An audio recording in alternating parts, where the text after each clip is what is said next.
Yayasan Lembaga Bantuan Hukum Indonesia atau YLBHI menggunakan frasa vivere pericoloso saat menggambarkan mengenai sistem penegakan hukum dan hak asasi manusia di Indonesia selama tahun 2024.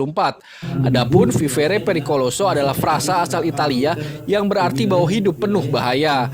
Ketua YLBHI Muhammad Isnur mengatakan bahwa ada 5 hal situasi yang sangat berbahaya yang dilakukan pemerintah dalam penegakan hukum dan juga hak asasi manusia selama tahun 2024 ini. Ya, yang disebut dengan vivere pericoloso. Yang pertama, situasi ruang hidup warga, tanah, air, lingkungan mereka yang sangat mudah terancam, sangat mudah tergusur dan mengalami kerusakan di mana-mana. Akibat apa? Akibat proyek pemerintah dengan pembangunan, investasi dan lain-lain. Dan mereka hidup dengan penuh ketakutan karena datang aparat mengancam dengan kekerasan. Kemarin di Rempang diserbu oleh preman. Kemudian mereka juga menghadapi kriminalisasi, di Bintuni mereka bahkan dipukuli oleh preman dan bahkan polisi misalnya. Satu itu, ruang hidup yang berbahaya. Yang kedua, ruang ekspresi. 2004 adalah ruang yang sangat berbahaya buat rakyat karena orang berbicara dikriminalisasi, jurnalis rumahnya dibakar, kantor jurnalis dibom di mana-mana. Kemudian juga terjadi penangkapan dan kriminalisasi yang luar biasa, ya, kekerasan saat aksi darurat demokrasi di Jakarta, di mana-mana 12 wilayah itu brutal di mana-mana. Dan kami menemukan polanya adalah sistematis dan meluas. Aparat memang niatnya kasar, niatnya brutal gitu. Yang ketiga adalah bagaimana situasi elektoral, situasi pemilu juga semakin rusak.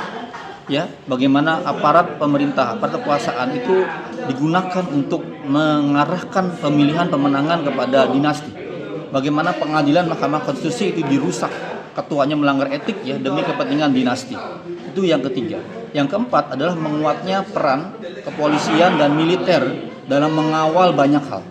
Bagaimana sekarang misalnya agenda untuk PSN, agenda untuk food estate, agenda untuk gizi atau pangan makan gratis itu dilakukan oleh tentara di mana-mana, dibangun batalion, dibangun kodim untuk urusan itu. Itu membahayakan demokrasi ke depan karena di masa Orde Baru jelas sekali bahwa dui fungsi militer, hadirnya militer dalam wilayah bisnis, dalam wilayah sipil itu merusak demokrasi.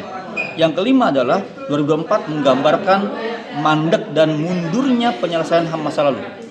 Dengan apa? Dengan pengelabuan, dengan dibentuknya semacam penyelesaian non-yudisial, tapi itu cara untuk menghentikan yudisial.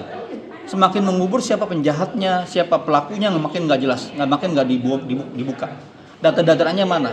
Dan korban-korban yang mengharapkan restitusi juga nggak dapat juga gitu. Itu 5 hal yang berat. Nah, ke depan YLBHI khawatir dengan situasi di mana ada warisan masa lalu, ada kebijakan yang buruk itu diteruskan, semakin membahayakan warga. Download Tribun X sekarang, menghadirkan lokal menjadi Indonesia.